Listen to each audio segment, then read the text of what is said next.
we're facing questions and challenges that require us more than ever perhaps to look beyond more of the same, to look beyond just doing what we've always done. One example I often use is that, we work with a lot of people who come to us because they're in overwhelm. They have too much to do.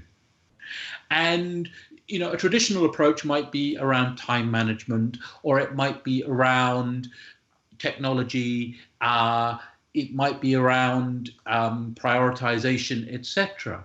My capacity for action is shaped by the structural view that I have of the world, which is shaped in my language, the stories and narratives I have about the world, my mood, the way I move through space. And intervening in those and helping me to change those and go beyond, if you like, the self that I think that I am or that I've always been, will enable me to produce results that I can't even imagine, but will also enable me to really build transformation in myself. So I think ontological coaching is a transformational coaching process that actually requires us to question the very self that we are. Yeah.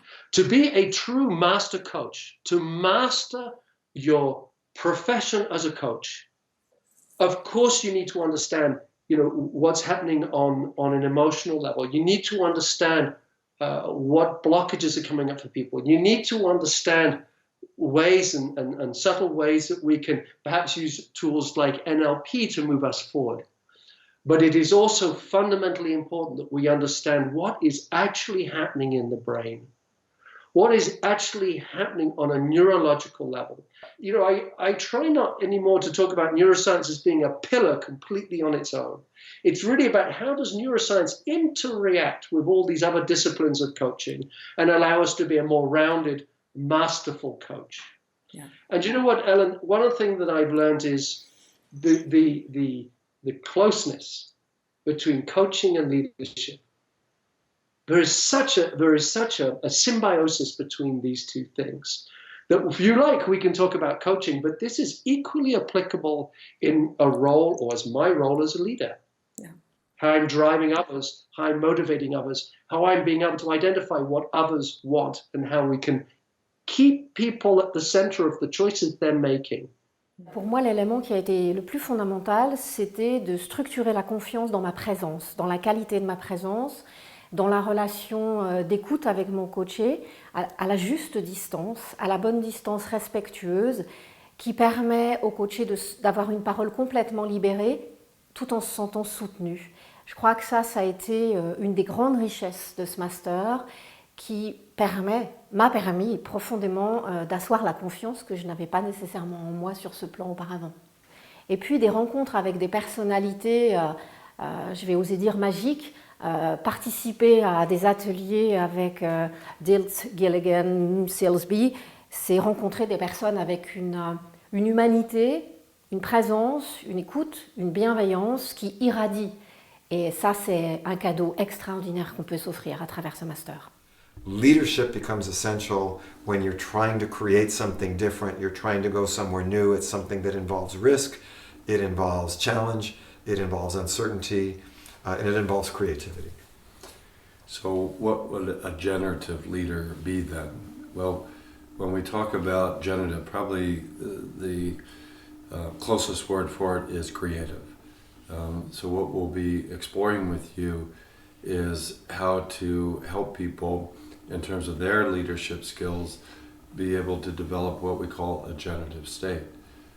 We talk about that in terms of what the somatic intelligence, what the somatic presence is of a generative leader. How do you embody it? How do you speak it? How do you touch people with this nonverbal presence that opens a space of creativity? We talk about generative in terms of what we call the cognitive mind. What is the vision that you're bringing? How do you articulate that vision? Exactly. How do you speak the vision in a way that awakens and touches everybody in the community? I think one of the other really important principles that we'll be working with is this notion of whole-on, meaning that each individual is a whole made up of other wholes and is part of successively bigger wholes. An individual, a team, a division, an organization, a market, a community, etc. So you've got, for example, Robert as a self-organizing whole, if you will. You've got me as a self-organizing whole.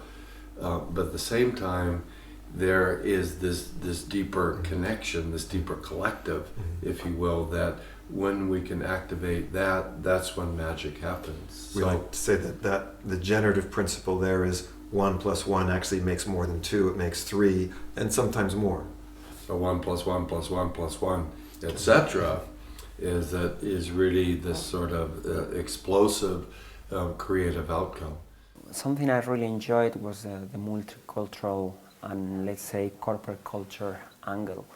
I was used to work a lot in business, in private sector, and all of a sudden I found that my colleagues were from diverse backgrounds, so people coming from sociology, psychology, people from humanitarian side, and I learned that I could have different approaches to the same issues.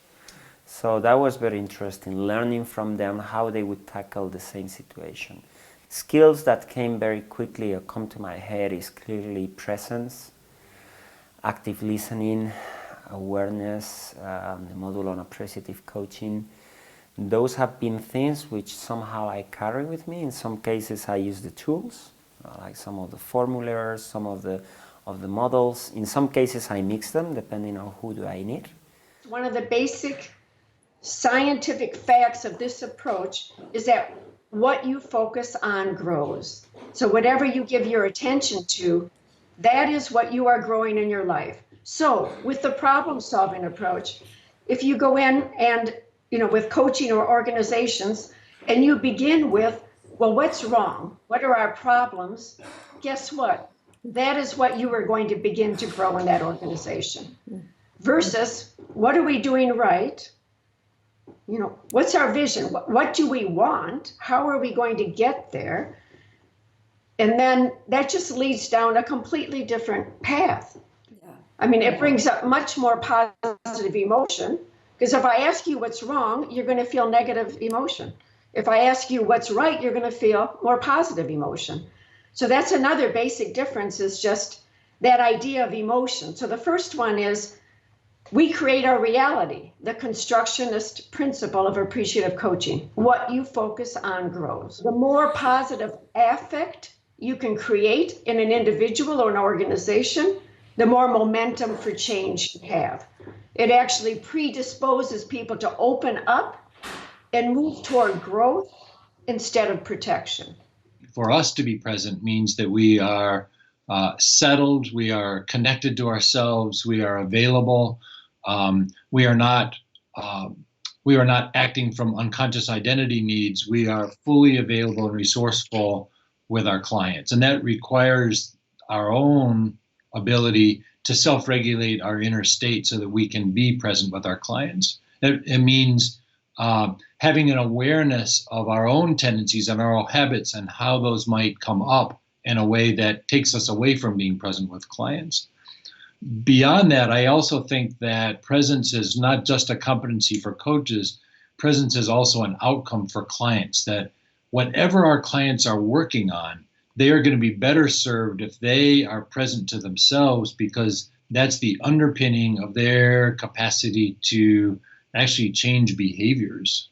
The most important thing is that the client be able to access new behaviors, new possibilities, new ways of thinking about and considering how they might move in their leadership context in order to get the results that they want.